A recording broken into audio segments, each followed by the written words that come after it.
So Americans are more stressed than ever when it comes to paying some bills. We know inflation's at an all-time high, even though unemployment there. People got jobs, but they're struggling to pay the bills. Here's a quick survey of 2,000 U.S. adults who had less than 2 months of savings.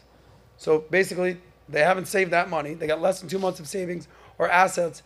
Found that the top bills that are causing them stress were the list of, as follows. Unexpected bills, just come out of nowhere, 55%. Medical emergencies, 52%. Increases in the price of necessities, yo, I need that shit, 44%. And an increase in student loan payments, or loan payments, sorry, not just student loan payments. Top of the list, thanks Malik. So, by the way, 33%, 1/3 of Americans feel completely paralyzed and catatonic when a financial disruption comes in their life, and 53% of Gen Z, young people, are suffering when it comes to this stuff. So here's the question for you guys. What one thing has financially caused you the most stress in the last year? What caused you the most stress? My business. Your business. Why did it stress you out? It's so hard to take responsibility of like 10 people. It's like, it's too much. It's just like how to be a president. You just quit the job. While I can't quit the job, that's the whole thing. Okay. Lauren, what's caused you the most stress in 2023? Oh Lord. Right after I took the bar, I upset someone at the bar, and so they wouldn't give me my score. So as soon as I moved to a new state, and like within 2 weeks of moving there, I was stripped of my job and I was stripped of any means of making money. And then I had to figure out how to move all my stuff to a different state. And so moving, unexpected expenses. Okay, Anna, what caused you the most stress financially this past year? I would say moving too, because I changed like areas and stuff, and plus like I was like trying to figure out what else I can do, like job-wise. So for me, it was like, okay, I have to save money to move, and at the same time I was changing my job, and that was kind of stressful. Moving ain't easy. Okay, Natalia, what caused you the most stress this past year? Moving. Moving. Yeah. Okay, congratulations on your new apartment. Oh, congrats. Moving. Shay, what caused you the most stress Cost of financially this living. year? Just the cost of living overall. Yeah. Yeah? All right, how about you, Kat? What caused you the most stress? Moving as well. I came from So moving. Where'd you go from? California. Cali. It's a lot. It ain't no joke. Okay, Nico. Buying a home.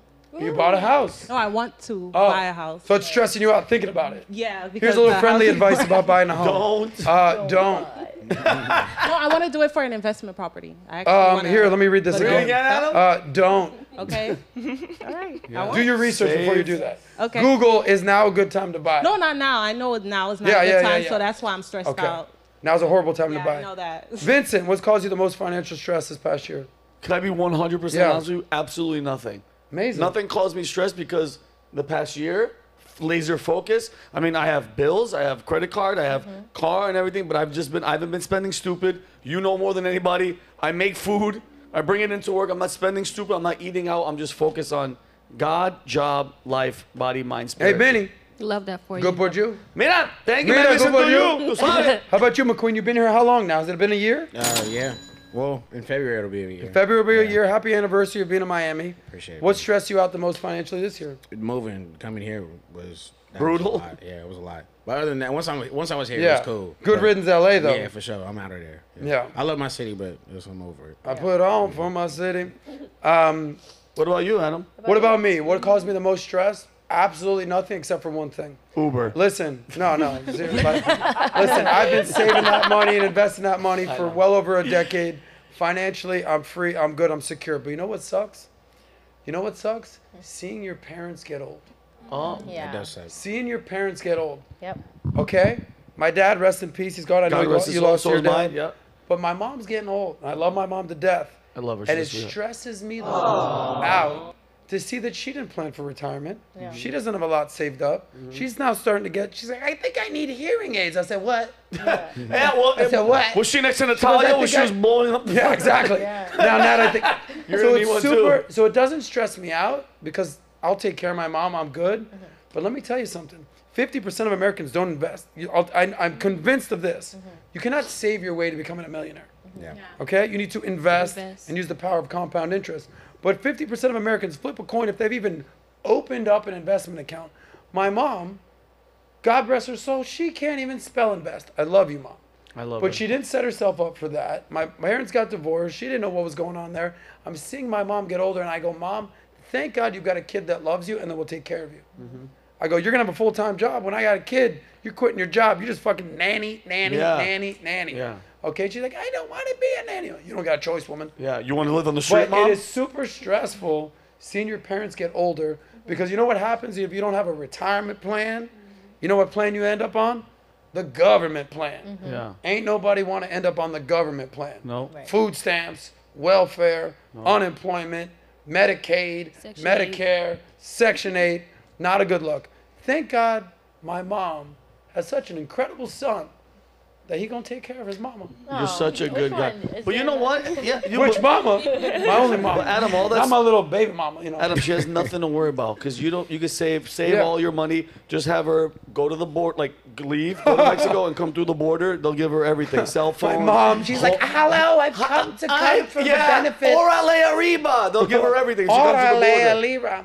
So, Mom, Come to just the don't border. worry, I got you. But that is a little bit stressful seeing your parents get a little bit older, knowing the cost of living. So there's something called LTC, long-term care. So most insurance companies, they're selling life insurance, they're selling annuities, they're selling disability, there's investment stuff. One of the most difficult products to get someone to purchase is called LTC, long-term care. It's expensive as Yeah. to basically fund long-term care. Most people can't expensive. Rich people can't do it. That's when you see some people with like end of care, hospice or whatever. Yeah. That's 50 grand a year. A year, yeah. At It's bad. least. Yeah. Or you can just go live in some goddamn disgusting nursing home. No, Like you don't want to see forget your that. parents like that. No. Yeah. So it's tough out there. So just listen, guys. You know, I think we covered this on one of the podcasts. One of the biggest flex you could ever have is basically retiring your parents. Oh, it's amazing. It's a gangster ass move. Yeah. With that being said, let's be positive for a second. Let's talk about financial wellness. Okay? Financial wellness. So here's how people defined financial wellness. You tell me, no, which one of these you identify the most with. The top of the list, ding, ding, ding, is the top 12 answers on the board. Number one, 50% of the people said paying my bills on time. That's number one. Number two, maintaining good credit, 47%. Three, being able to afford necessities, that's 47%. Number four, not having any debt. Number five, having an emergency fund. I recommend 10 grand, that's 45%. Number six, being able to save for retirement. Seven, being able to save for my children's education, 42%. And then rounding out the top 12, you got 8, being on track for long-term financial goals, 41%. 9, being able to afford nice things that you like, nice things to have. Gotcha. Number 10, knowing how to live within my means, that's 37%. 11, sticking to a budget. Number 12, being able to invest at 33%. So you have all these things out there, paying your bills on time, got credit, being able to afford the necessities of life, debt-free, saving for your kids, retirement, sticking to a budget, all this good stuff. McQueen, how would you define financial wellness? Being able to invest. Because I feel like if you have assets, you're always going to have money coming in, you know?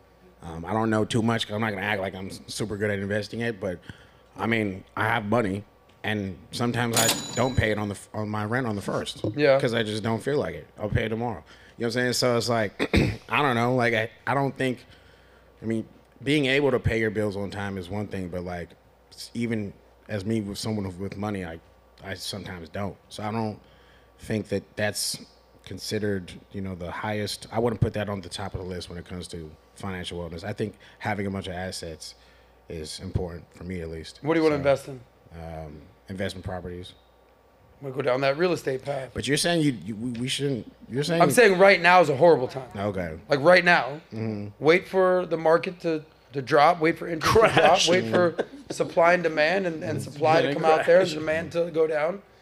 If you did it at the right time, like if you did it in 2019, Oh. 2020, Big kind time. of beat the curve. Yeah. Now is a horrible time. Yeah. Horrible time. Vinny, how would you define financial wellness? Financial wellness to me just be like, you know, overall just grounded. No, obviously, you know, have your investments, have enough where you get to play so you get to be sane. But you know, thinking of the future, thinking of like you just said, I mean, dude, your mom, does she realize how lucky she is that? Because think about what's the percentage of people that don't have an Adam that's doing what they're doing. You hear that, Mom? Mom, I mean, I don't need to hear. You didn't call me back on time. No, my God. But no, Adam, because being that, and mind you though, I'm not gonna front. If you're taking care of her, I love you, Mom, but you're gonna be a nanny. I'm sorry. So rest up right now. Go to the beach, hang out. But no, I think wellness is just being smart with your money, investing, waiting for the right opportunity, listening to people like you when you're like, now's not the time. Wait, take advantage of opportunities. If the market, when it does crash, people were like all panicking, but that was the best time to invest because everything's cheap as hell. So don't spend money on stupid shit. People buying Rolexes and shit. What is it now? Didn't like the watch, the fancy watch, they're crashed the market. Everybody's losing money. Don't invest in stupid shit. NFTs, I still don't understand what any of that shit means. When they're like, no, it's an imaginary painting on a digital, you know what I would say? You guys keep doing that. You know what NFT stands for? Not fucking something? Not fucking true, Not fungible tokens? Non-fungible trash. Yeah, does anything, it still doesn't make sense to me. Yeah. When they were like, I bought this thing, it's not real, but it's worth $2 million. Okay, where Good is it luck right with that now? Bored Ape player. Yeah, because they were selling real estate in the metaverse. What does that even mean? You could buy a house in the metaverse. I know someone who bought one. You know what that means? Huh? I know someone who Nothing. bought real estate in the metaverse. And is that money gone? How's their property doing? Do they ever get to go visit it? They think that it's like for investment purposes because then you could build like a virtual storefront, and then you could sell and then you could lease out. Vinny, a you ready to do that? Mark Zuckerberg is laughing his ass off because he's like, oh yeah, go sell imaginary shit in this imaginary store. There you go. Look at Lauren, your how money. would you define financial wellness? Probably no debt. No debt. Yeah. Gotcha. How about you, Nat? How would I? How would you define financial wellness? I think for me, having all like your necessities taken care of, like the insurance and all the things you need, which is like health, life, car, all those things to take care of. Your savings is good, and you do have money to invest. There you go. Anna? Like to have like financial freedom, kind of like to do Yeah, whatever how would you define want. financial freedom? How would you Like to define able to travel if I want to, wake up Okay. and do like choose whatever I want to do today. If I want to work, I want to work. If today I don't feel like that, I'm gonna stay home. You know what I mean? Like not to be like I have to do something. to be a beautiful housewife? Yes, I trophy love wife. that. I Trophy also wife. want that. I want to be mom. Unfortunately, you men don't have that luxury. know? Thanks. How would you define financial wellness? I think it's time freedom. Time freedom, investment, like mental peace. I wake up and I don't have to wake up like at 5 a.m., 6 a.m., stress out. If I want to do that, I do it. But I don't have to do it out of necessity, out of stress.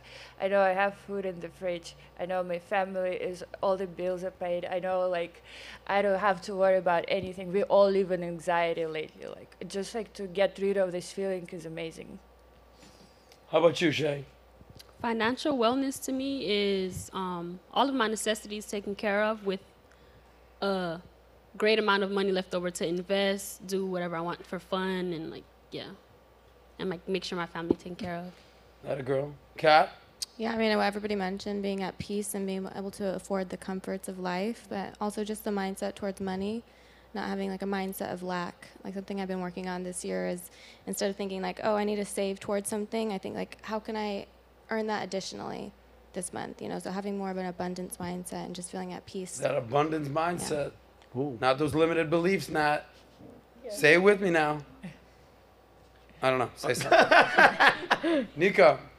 I agree with having multiple assets. I think having assets and having residual income where the assets are funding your life, and also having the knowledge of how to use money and making money work for you instead of you working for money. So once you have that knowledge, you understand, like just like you said, right now is not the good time to buy housing. So once you have that knowledge of when to spend your money, how to spend your money, I believe that's going to create financial wellness. Got it. So all these things, being able to pay your bills, having good credit, being able to afford necessities, not having a debt, emergency fund, retirement, children's education, all great things. Track for financial goals too. I love those. Yeah, that's a Freudian slip right there. Be able to afford nice things, living within your means. Look, here's how I define financial wellness, and I've said this before a million times.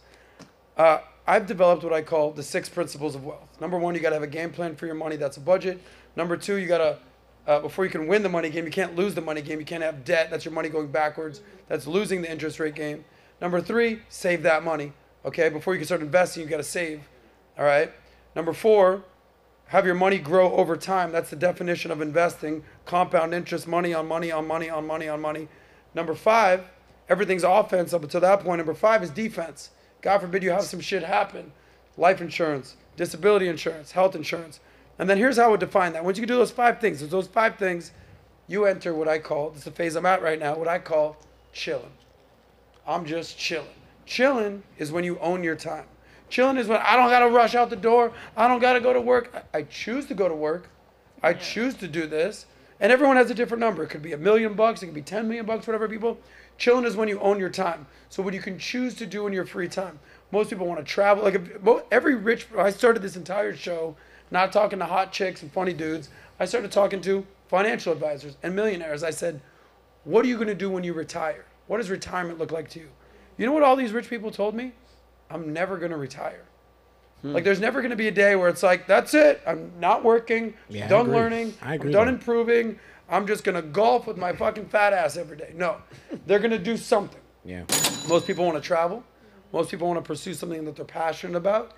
Or most people want to basically give back or donate their time. Yeah. And the great, great, great people want to leave a legacy. You can do that through a philanthropy. You can do that through a business. Or at the very basic, you could do that through kids and leave that legacy. So for me, financial wellness, what I call financial freedom, is when you could say, I'm chilling.